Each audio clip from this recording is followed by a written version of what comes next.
Welcome to Protea Conversations, the podcast where leadership in business and accounting isn't just discussed, it's explored. I'm your host, Zane Stevens, and thank you for joining me as we delve into the minds of some of the most influential leaders in the industry. Our journey is one of discovery, from unraveling the unique stories that shaped our guests' careers to invaluable advice that fueled their success. We're here to provide you with simple, actionable advice to accelerate your career and personal growth. Whether you're a budding professional or a seasoned executive, these conversations are designed to offer insight and perspectives that resonate with everyone. So tune in, engage, and be inspired as we build better leaders together. Welcome to Protea Conversations. Today I'm excited to be joined by Jacob Giroux, a dedicated tax professional and newly minted CPA. Jacob is a senior tax associate at Axley and Rodey, where he specializes in personal and business tax returns, financial statement preparation, and tax resolution. What makes Jacob's journey particularly inspiring is that he came into the accounting path as a second career, pursuing his accounting degree in his late 20s.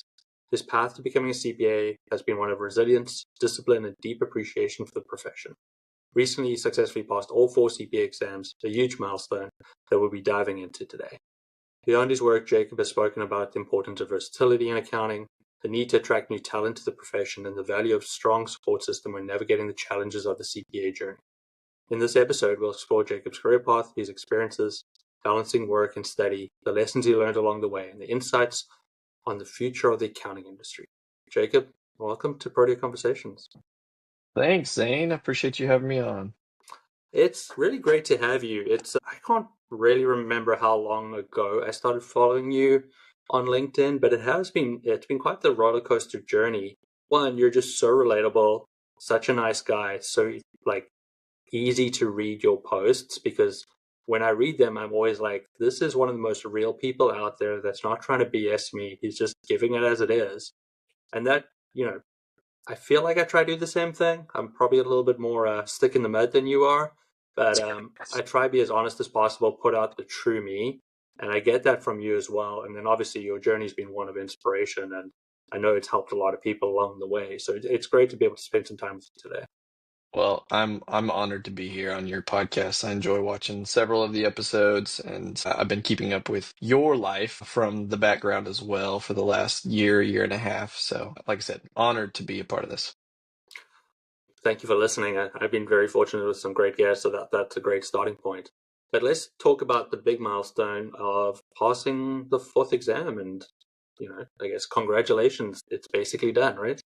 Yeah, thanks. Actually today, I got an email for the ethics exam that I have to complete. So within the next 48 hours, I should have that completed. And then about another week, and I'll have my numbers that make me an actual CPA.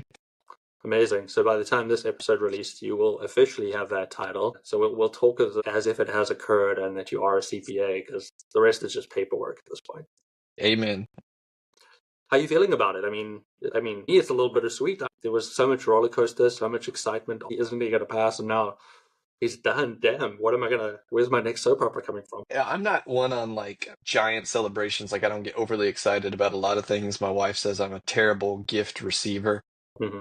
But when I got it, we were in the middle of our tax kickoff meeting, and my buddy right next to me had just passed his last exam within the last week, and he reached over and like shook me very violently, and a couple people looked at us like we were crazy, and so we were able to kind of announce it to the rest of the firm, and they applauded, and so it was really nice. It was very kind of the firm to pause and acknowledge that he and I had both passed within about a week.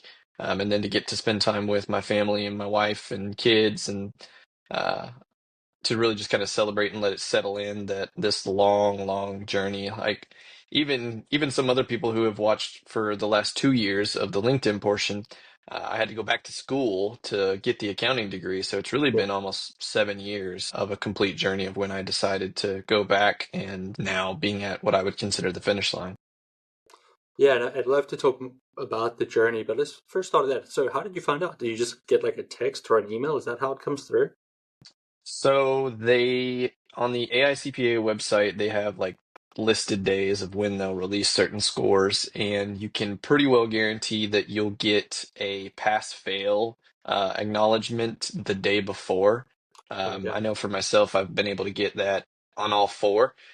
And in the morning around 10:45, if you're in Texas, because they release through states, you'll Okay. get a pass fail, and in the afternoon you get the score. So I was able to get my pass fail at about 10:30 on the 6th of February. In South Africa, when we wrote out what they call board exams, right? You're in a training contract. Most of us are training contracts at some firm where we're spending 3 years, and you would run the first exam, and you get your results in the second exam, and the firms make a big deal of it. Like they'll take you out for lunch, make you as nervous as possible, and then everybody releases the results, and you celebrate the victory, or you commiserate the people who didn't quite make it. It's just a little, it's a little different. And I'm not a CPA. I haven't been through the process here in the US, so it's interesting to see all this like it's like pick up a result. Oh, cool, I passed. And just carry on with your day. It's just a slightly different experience.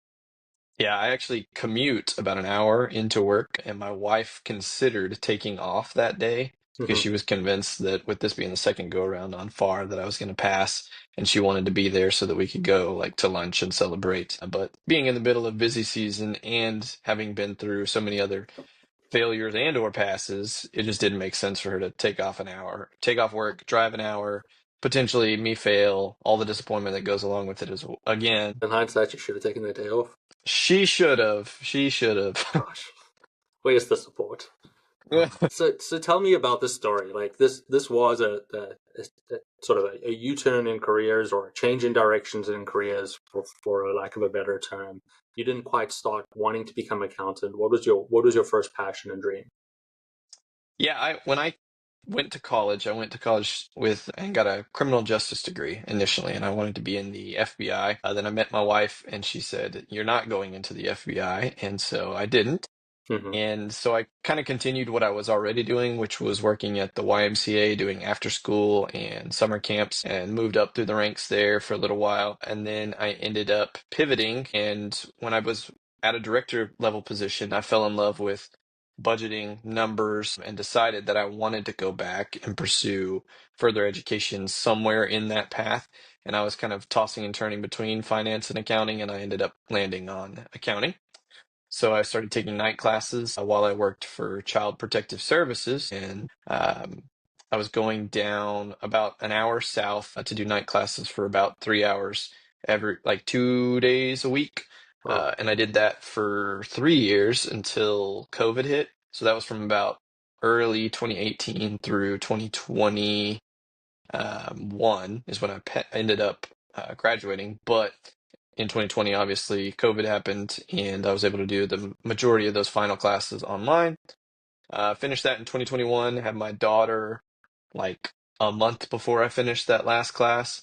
And so I used my paternity leave and my current job to kind of carry that over for a few months and look for jobs in the accounting sphere, and then started with Axley and Rodey and have been there since. So, I mean, all in total, I believe I started taking those night classes in January of 2018, and then finished the second undergrad degree accounting in 2021, and then started with Axley and Rodey and kind of finished the last few classes to become eligible because I started before they switched over to the new eligibility rules, which allowed bachelors to start sitting, and then finished up just momentarily ago. Great. That's quite the story. I mean, there's a lot there. One, I mean, it sounds like you're at least using your first qualification in some format in your in the day job, right? I mean, just by the fact that I have a degree, and then Yeah. honestly, I would say my work experience more than the criminal justice degree itself, Yeah. in that I have a lot of management in my background with the Mm-hmm. YMCA. I was managing several teams of 20, 30, 40 at a time. So, and I think it made me more rounded in terms Mm-hmm. of my marketability to the accounting sphere at large, because I consider myself someone that's easy to talk to, and not a lot of accountants, or they're not seen typically as people that are really easy to talk to and get in a room and have a conversation with. And I think I'm capable of doing that. So I think it definitely made me more well-rounded in that regard. Yeah. No. If I was a CPA firm looking to hire, and you came to me and you already had team management skills, worked with senior people skills, I'd already go, well, this person can talk to my clients and not going to embarrass us. They can look after teams, look after themselves. This seems like quite a major win, that this, prior life effectively is making them a more well-rounded individual, and not from an education or a knowledge standpoint, but they have skill sets that they've developed in a different career, which we all wish that accountants would have in the first place. Yeah, I mean, that was my hope, honestly. When you step into kind of the accounting world, a lot of the big firms really want those kids straight out of college with no work experience so they can mold them into whoever they want them to be. And Yep. so I was kind of taking a risk there coming in well after the fact, but I think my firm took a risk on me, and I'm hoping that I'm able to pay it off for them. So Yeah. Talk to me about like taking night classes. I was fortunate enough that I went straight to college, was able to finish everything. So I didn't have to worry about working at, I had bartending jobs and that type of stuff. I didn't have to work a full-time job and study. I always look at people who work a full-time job and study. I have such admiration for them because I don't think I could do it. If you had to tell me I had to go study something right now, I'd be like, not worth it. I'm just not going to do it. And I think it must be one of the most difficult things that anybody can do. And it blows my mind that people can pull it off. And you did it successfully. So just tell me about that experience. I would honestly say if you had told me this was going to be my journey before I started it, I probably would have bailed out myself and not gone through with it just because I didn't see myself as someone who was full of perseverance and the ability to kind of push through a lot of adversity.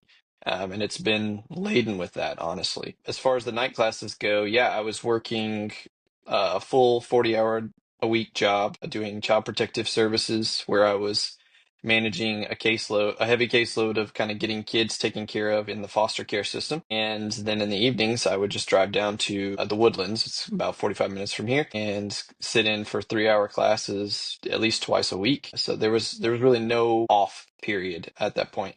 I think in hindsight, I haven't really reflected on this until just this moment. I think it allowed me to kind of mold myself into someone that would be able to finish the CPA because that requires, at least if you're working at the time, a lot of extracurricular commitment of time, right? So Mm-hmm. whether that's waking up early in the morning to study or studying after everyone else in the family has gone to sleep, I think it built into me a familiarity of just committing to a few extra hours every day on either side of the schedule. So I'm appreciative of that at least.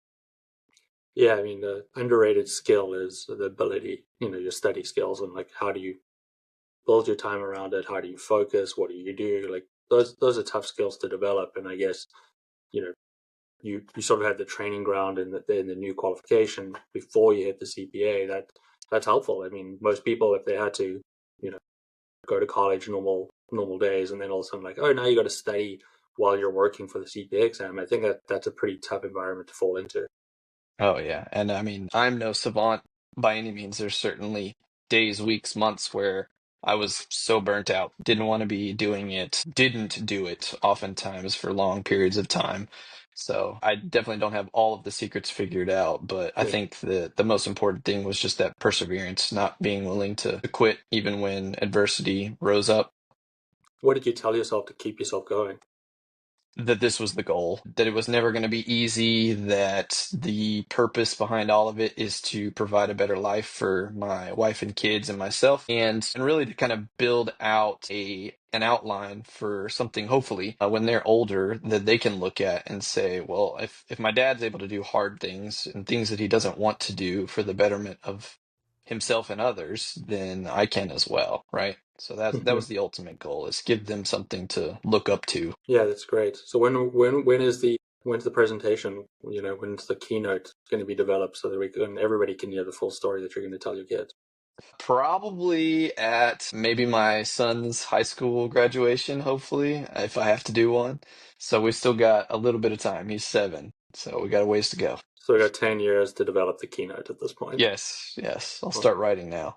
well, make sure we gotta record it because we all want to see it because Absolutely. it is a great story. I'm sure your family is really proud and they should be proud because it is quite the achievement. Thank you. And how are you feeling about it now that it's done? Like I'm sure you're proud of yourself. There's probably a little bit of euphoria, but like feel any different, or is it just back to the grindstone? It's a lot of imposter syndrome, I would say. Not believing that I would get here and looking back at 5 to 7 years ago and thinking about how this was all just a bit of a pipe dream and not understanding what all it entailed and then it being done. And then there's the residual my brain's been in study mode whenever I have a free moment for 7 years now. So for the probably the 2 weeks after I got the final pass, I was still finding myself sometimes at night having trouble going to sleep because my brain was like, we need to study, we have to get this done. So it's hard to shift out of it. What are you doing to get out of that routine? What are you using your extra time for? I haven't found anything yet. I've told myself that I need to start taking better care of my body. Hmm. Since I'm an accountant, I sit down all day, and that's not great for your health. But I haven't really dove into that all the way. I've told several people that are my accountability partners to kind of start pushing me that way. And I keep making up excuses of like the weather or I still don't have time, which is a load of crap, honestly, at this point. Hmm. So I need to just commit to something, even if it's reading, something that I can kind of dig back into to fill that gap and not just fill it with nonsense, scrolling on my phone, whatever useless things. Yeah, I was going to suggest reading. It seems like you were studying anyways. That might be a way to start weaning yourself off and just read something, right? Uh, Yeah. like, Do you have any suggestions? when I'm around my kids, my kids have decided I'm not reading to them anymore. They're like, we'll just listen to Audible. That's better for us. But that's where I spend a lot of my time, just reading a lot of just fantasy type novels at this point. I try to keep my reading light these days. A couple of business books thrown in your routine. I actually just finished listening to Green Lights, the Hmm. Matthew McConaughey book. So Yeah. that I would recommend. It's pretty good. I did like the Audible though because he actually reads it, and I think I would do a terrible job in my head of trying to recreate his accent.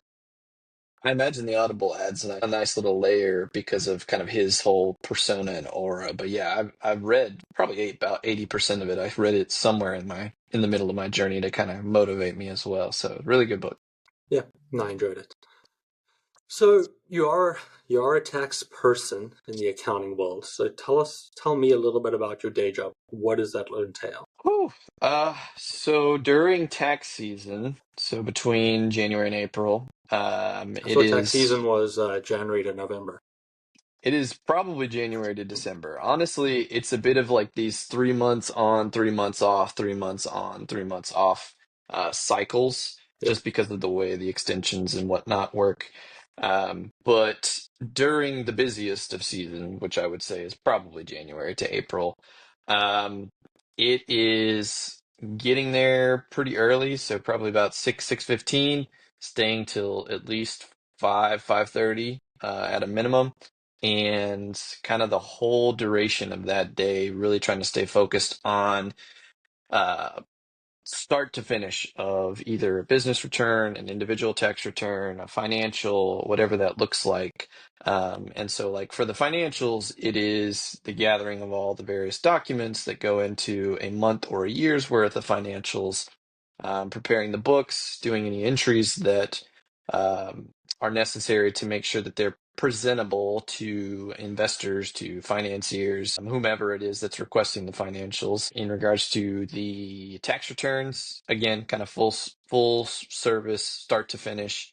Here are all my tax documents. Here are my bank statements, what have you. Come up with a business tax return, come up with an individual tax return. And that includes then going back and having those conversations with the clients and giving them advice of things that they can kind of redirect their money to save them on taxes, or discussing kind of what their goals are, working in tandem with local financial planners to make sure that those goals are being met on the tax side as well as the pre-tax side. So I would say it's the whole picture. We can kind of handle the entire load of whether that be low net worth individuals with very few tax documents, or the ones that have six, seven, eight businesses and all the K ones that come with it and all of the data.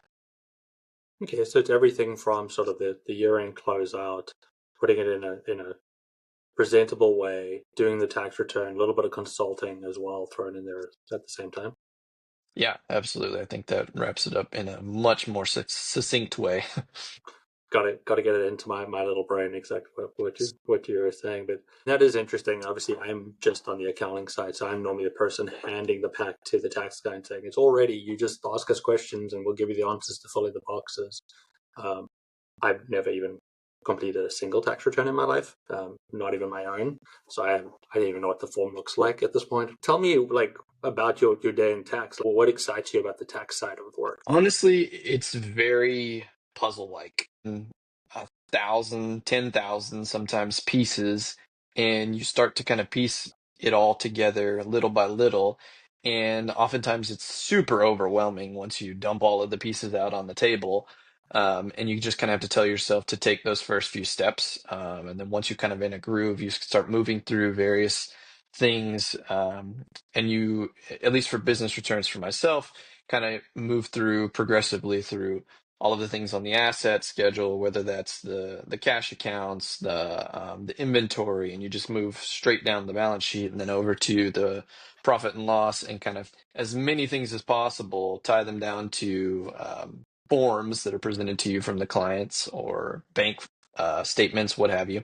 Mm-hmm. And that I prefer the business returns because they're very, very exacting. An individual tax return, there can be a lot of fluff or things that you're unaware of or additives, what have you, that you can't exactly foresee. Whereas a business return, for the most part, if you're able to get the bank statements in there and you have anything from a prior year, you're pretty well able to understand like this is what it is. This is exact. I'm very confident in these numbers, and I can kind of move forward with that. So the whole process of starting it out and finishing it, if I can do one of those in a day, I feel so accomplished, and it gives me a really good sense of like I did something. I was able to, without using my hands aside from typing, I was able to Mm-hmm. build something with my hands that day in the digital world.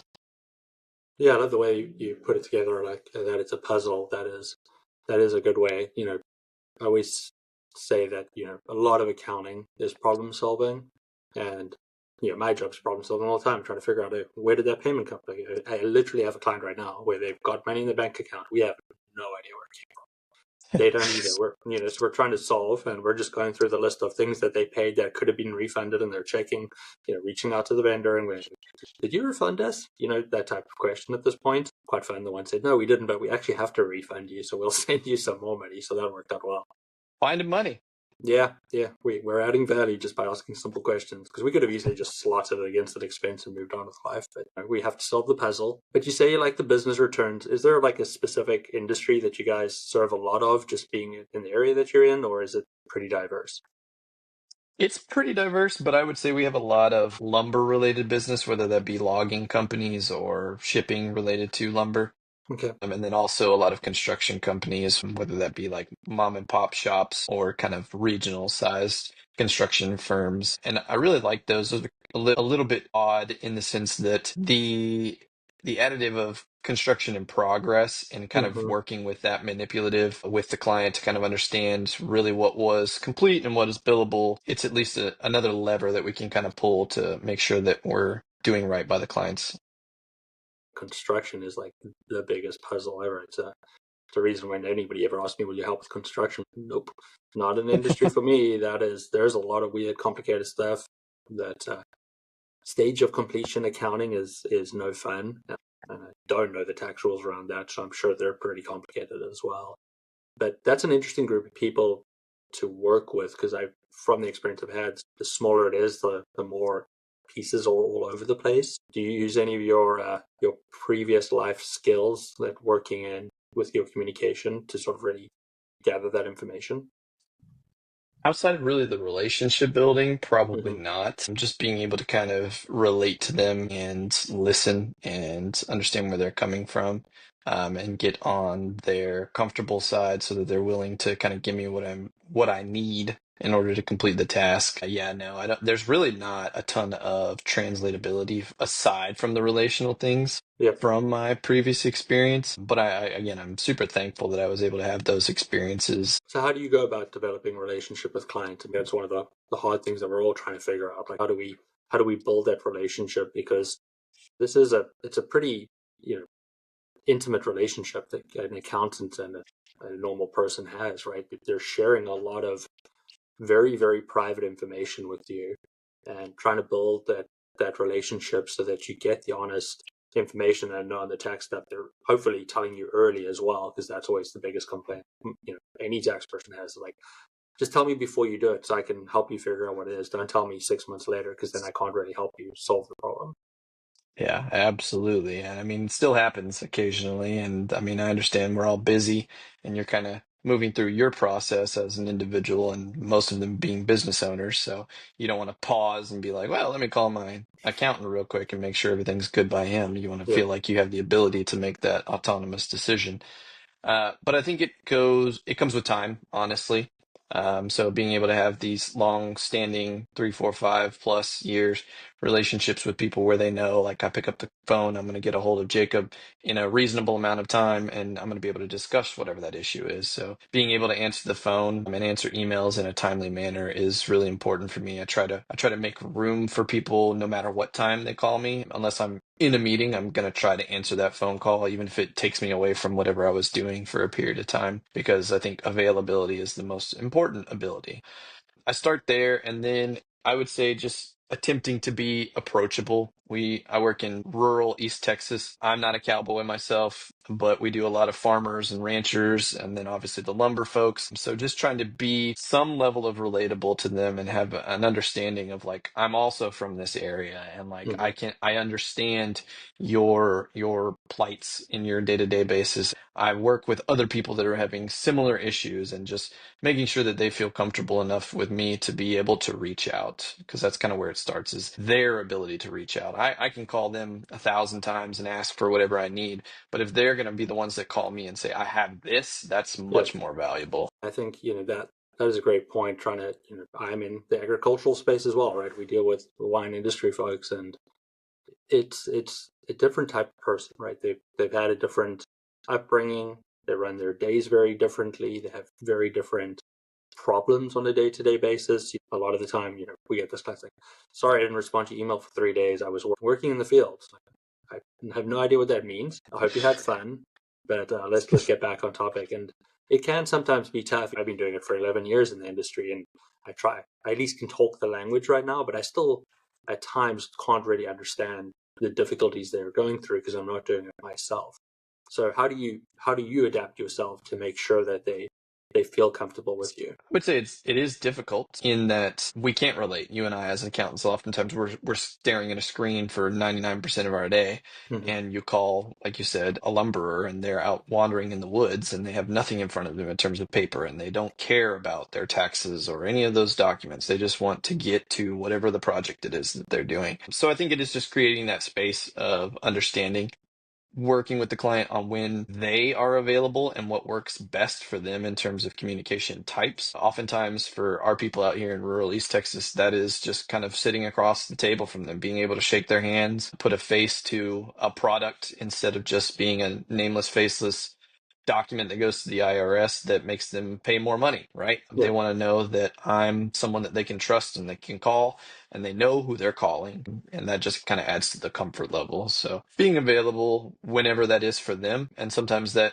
does entail like after hour conversations or on the weekends, whatever that may need to be to ensure that they feel comfortable. I can sort of hear all the, for lack of a better word, influencers out on LinkedIn and X and Instagram and YouTube all like rolling over going, oh my word, he takes calls outside of business hours and on weekends. How terrible. That is not the picture we want to paint, but it's the reality, right? Sometimes, like you said, availability is the best ability. And we've got those clients that, they work different hours. Their business hours aren't necessarily Monday to Friday, 8 to 5, what it is. So what would your response be to that? Like, I mean, I appreciate what you're saying. It's, I answer emails all times of the day. So, I'm right there with you. But what would you say to those people that are like, that's the wrong way? You're not setting good enough boundaries. I would say that I certainly am not slaving myself out to it. I absolutely carve out time, very intentional time for my family and the things that I like and what is important to me as a person. And I don't let those things interrupt. There are times where I'm completely away from my phone. And I think Mm-hmm. being able to set those boundaries of what you're willing to do and capable of doing is the most important part. It's certainly not often that I'm taking phone calls from clients on weekends. And it's, again, within those boundaries of times where I'm saying, like, I'll be available at these times and we can talk about those things at that time. Yes, everybody listening, you can work as much as you like and when you like. As long as you're setting your own boundaries that you're happy with and you're creating a life that you feel is balanced and makes a day that makes you happy, you can do what you like. You don't have to listen to all those people that say you have to, in this little window, do everything that you want to do. So I'm just going to take that point as a good win for my belief system as well, because I feel the same way. Like, I coach all my kids' sports. I do school drop-offs. I make dinners every night of the week. Yet I will sort of respond to emails at 10 o'clock at night as well. It's I create my windows when I want to work, and it makes me happy and it makes me comfortable. Yeah, absolutely. I think that's amazing. I think that's absolutely what I'm striving for is what you just laid out. So just kind of building into whatever that looks like for each individual. Great. Tell me, what has been your most rewarding part of working at your current employer? They have been amazing, honestly. And I don't say that for hope that my partners are listening to this at some point down the road. They've You're truly probably right, been. so don't worry about it. Probably not. It's really been good. It's my only experience in the accounting world, so I mean my taste of the whole pie is very limited, but I have direct access to all of my partners, which from what I read on Reddit and other sources is not always the case. I'm able to do a plethora of varied tasks in the task world, be that those financials or the various business returns, having direct conversations with the clients. They really kind of push you out there into the experience of the whole thing holistically really early at our firm, and I very much appreciate that. I think I've probably gained probably what I would consider 1.5 to 2 times of what my experience should be for the amount of time that I've been in the accounting sphere. Yeah, I can't say enough for how much they've done for me and how much they've supported me through the CPA journey, the relationships they've built with me, the team they've built around us to kind of make sure that we're successful. It's been nothing short of awesome while I've been there. Yeah, that's always great to hear. I'm a product of Big Four, so I don't really know the smaller regional firm landscape, and I don't know what it should look like or what it does look like. Again, other than the Reddits of the world, but it sounds like from everything I've heard, and it sounds like you landed in a good spot. It's a place that sort of understands that the individuals are all different and gives you guys opportunities to grow as much as possible. Yeah, and I mean my coworkers too, outside of the bosses, the partners. I have great coworkers, friends that will be friends of mine for life, whether they leave, I leave, whatever happens down the road. I really enjoy working with those people, and that kind of makes it all that much more worthwhile. It's not like I'm grabbing the door handle at 6 in the morning to go into work and I'm taking a deep breath of dread, right? I'm Hmm. going into a place with friends of mine to do work that I really enjoy. It makes it so much better. Yeah, that's what we would all hope for. That's a wonderful situation for you. So, Jacob, can you tell me what your plans are? What's your next goal on your list? Like, you've just ticked off a big one, so what comes up next? I honestly, Zane, I have no like clearly defined goal, and that's a first for the last 7 years, and Hmm. it's kind of comfortable in the current setting. I think I'll probably have one fleshed out within the next year or so, but I'm kind of just enjoying not having a real direction. I'm just kind of spinning through tax season with no additives, enjoying my time with my family in the evenings instead of having the dread of studying hanging over me. But if I had to pin something down just in the here and now, I think it's just continuing to progress, whether that be a promotion to manager in the next couple years Hmm. or another opportunity if that arose, I would certainly consider it. Like I said, I'm very happy with where I'm at, but Hmm. always being willing to do what's right for myself and my family. Okay. It'd be interesting to experience a normal tax season for the first time. Yes, one in which I don't feel like I'm running my brain with all of the accounting things until 11 o'clock at night. It's been nice. I've gone to bed the last 4 or 5 nights by like 9:30, which is amazing. Yeah, that is great. My kids are just being on school break, so I'm like, oh gosh, just go to bed, kids. Like, I want Go to back to relax. school, get some routine. Exactly, it's my time to go to bed, and you're still like wanting to watch TV. Like, no, this is not working for me. So they're back at school today. So hopefully we get a normal night where they're at least in bed by 8 o'clock. I want to know from you, what has somebody told you that helped you through this journey? Was there any advice along the way that really helped you keep pushing forward? Yeah, I think what comes to mind is something my dad has told me for a long period of my life, and that was that no matter what you do, do it well. His example was always a garbage man. And he said, it's a noble job. You get no thanks for it essentially, but you earn your money and you work hard and you're thankful for the money you earn. And he said, if you end up being a garbage man, I want you to strive to be the best of whatever it is you're doing. So long as you're putting your best foot forward, good things will happen. I mean, you'll continue to advance. You'll continue to be proud of yourself. You're going to find yourself in a hard time when you're not doing that. You're going to fall into a bad headspace, one in which you're not really able to find your purpose. So just kind of focusing on continuing to put my best foot forward. And I would say my time with Child Protective Services, the 4-year period in which I was doing the night classes, is really the only time in my professional career that I kind of took a step back and allowed myself to know that like, hey, I'm working at this position with the goal of finishing the accounting degree. And so I certainly put my best foot forward in terms of serving the kids. I just don't think I went above and beyond necessarily. Mm-hmm. And so it was good to be able to get back into when I went and started my career in accounting, a place where I felt like I could really push and lean into my leadership skills, develop my accounting skills because I didn't have any at the point in time, and just kind of continue to grow and be the best garbage man I can be. Yeah, that's exceptional advice, and I need to remind my kids as well on a regular basis. Whatever you're doing, just try to do it your best, right? If you don't want to do it, just tell me. We won't sign you up for it next time. But if we're signed up and we're in it, put your best foot forward. Try as hard as you can. I don't care if you come first or last, as long as you're trying your best. That's all that matters. Yeah, and that's so hard with them. I mean, I have a 7-year-old and a 3-year-old, and convincing my 7-year-old that baseball, which he doesn't really like, is something that he's committed to, that his friends do. And really, it just takes kind of getting into those things. And I would say the same is true of work as well. Really get into the nuts and bolts of it and find what you like about it. It doesn't have to Mhm. be the act itself, and lean into that for whatever that season is. Maybe you don't like the sport that much. Go hide in the outfield and enjoy the time on the bench when you're talking to your friends and be the best teammate possible. Right? There's a way to be giving your best without giving your best as well. You can find that aspect that you love. Okay, let's turn back to the accounting space for a little bit. And you're quite outspoken on bringing people into the accounting space, talking about different things that could make our lives better. Touch on technology here and there. What's that big thought in your head right now that you think the accounting industry needs to lean into?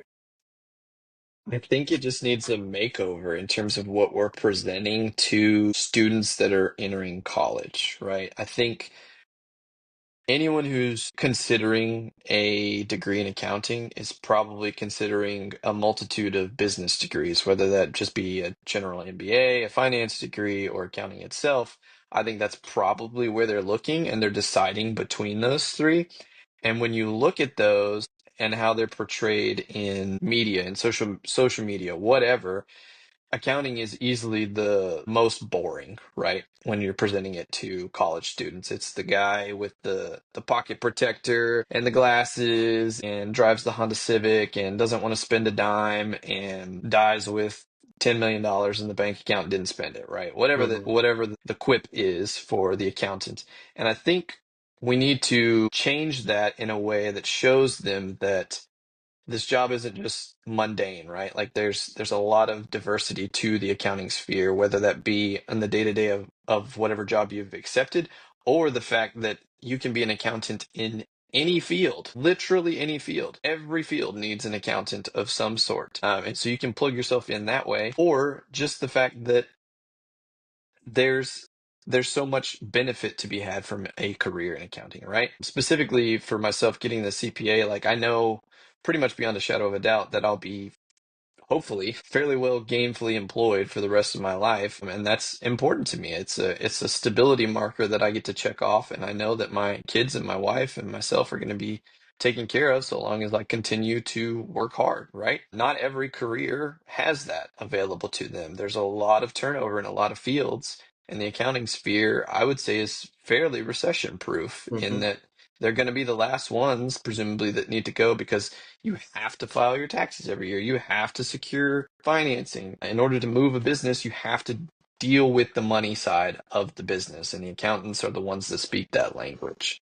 So I think overall, it just needs an overhaul. And I don't have the answers by any means. I have Yeah. not fleshed this all the way out, but an overhaul in how we present it to kids that shows that there is a lot more to be had than the teen quips that are run up on Reddit. Yeah. It's hard to sell job security, which is, as they get older, they realize that is a fantastic reason to study something. And I have run into a few people that have seniors in high school right now, and there is a little change in the market. People like, they're trying to push our kids into it. There's a shortage of accountants, so, job security is important. You never know when people can lose their jobs. So I'm trying to get my kid to go study accounting. Great, a little bit of a win, right?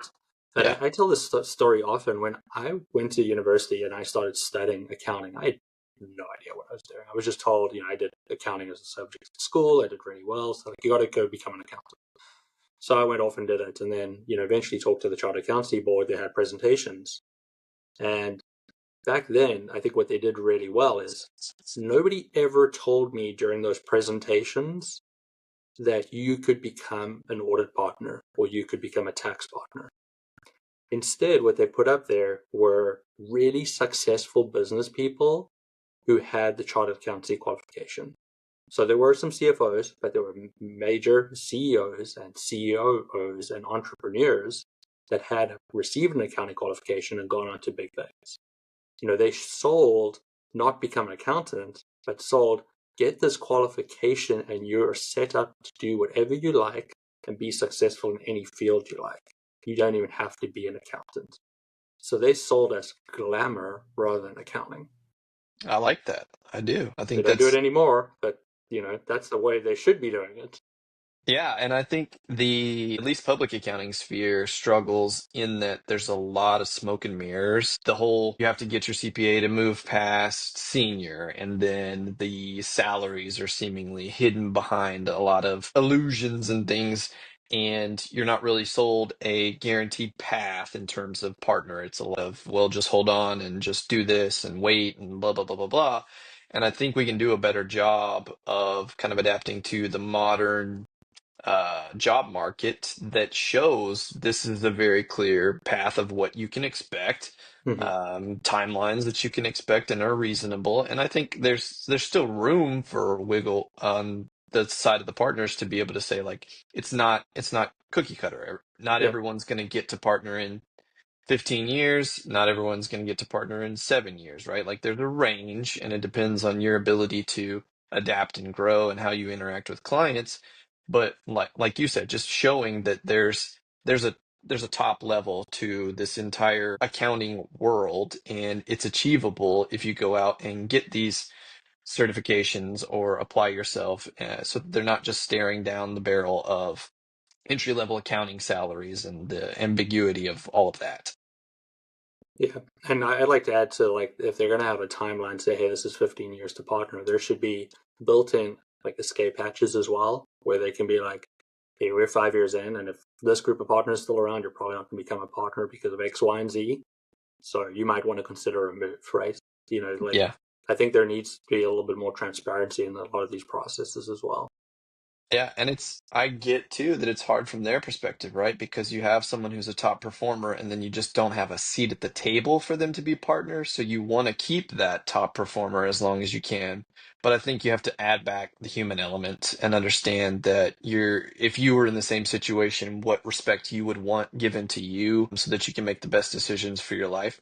Because you're going to have people that want to be that number two player, that number three player that doesn't go all the way to the top of the partner chain, right?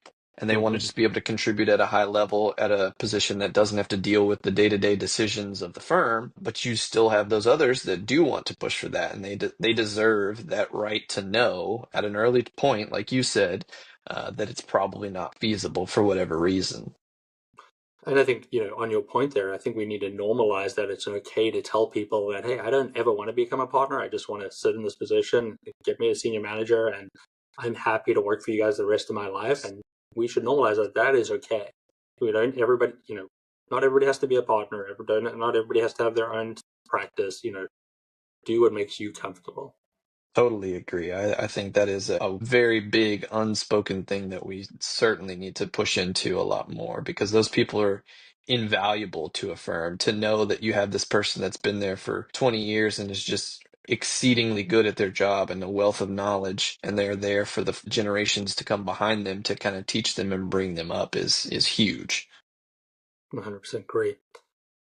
Jacob, if you had to go back in time and talk to your younger self, what one piece of advice would you give yourself before starting your accounting career? I'll do it earlier, honestly. As much as I appreciate the experience that I had with the jobs that I had before the accounting world, if I could be 7 years ahead on this journey in all the ways, I think I would feel a lot better about where I am. But I think that's also keeping up with the Joneses talking, right? I think I should be happy with where I'm at. And 90% of the time I am, but that 10% of the time in the back of my head, I'm like, oh, well, X person from high school is this step above me in this way. And, Yeah. we all fall victim to that occasionally. But I do wish that I was able to be more aware of what I was going to be successful in, the things that I could lean into, the leadership skills, this accounting job in general at an earlier age, so that I could have leaned into those, because my grandfather, he was an accountant, and I found this out within the last year, actually, that he sat for the CPA exams many, many moons ago when it was all one big test, and he Mm-hmm. failed and didn't continue. And it's just something that I hear now that I'm on this side of the exams, and I Yeah. wish I had known these things long, long ago. And I pray that I'm able to impart not even the specificity of these CPA exams on my kids and the trial that they were, but just the story of my life, the story of my wife's life to my kids, so that they have a really clear picture of kind of what we went through, whether those were struggles, whether those were successes, so that they can learn and potentially avoid the pitfalls or guide themselves towards the successes, because they're ultimately going to be in some way, most likely, bent a little bit towards the things that we do, right? Like, Mm-hmm. here I am 2 generations down from my grandfather, and I'm going into accounting, without any knowledge that he Yeah. was that far into it. And I think, like I said a second ago, we're just naturally built in a way through genetics, what have you, to follow in some form of our parents, grandparents' footsteps. And so if I can remove any of those steps for my kids in any way, shape, or form, I'd be over the moon. Well, you and your wife have set an exceptional example for your kids. Your story of determination and hard work is inspiring. And then we must forget about your wife's role in this as well. I mean, the support she has to put in the background and the patience as well. Starting this journey as well by saying no FBI for you, go find Yeah. something else. There's a lot of great lessons in there, and you guys are setting an exceptional example for your young kids.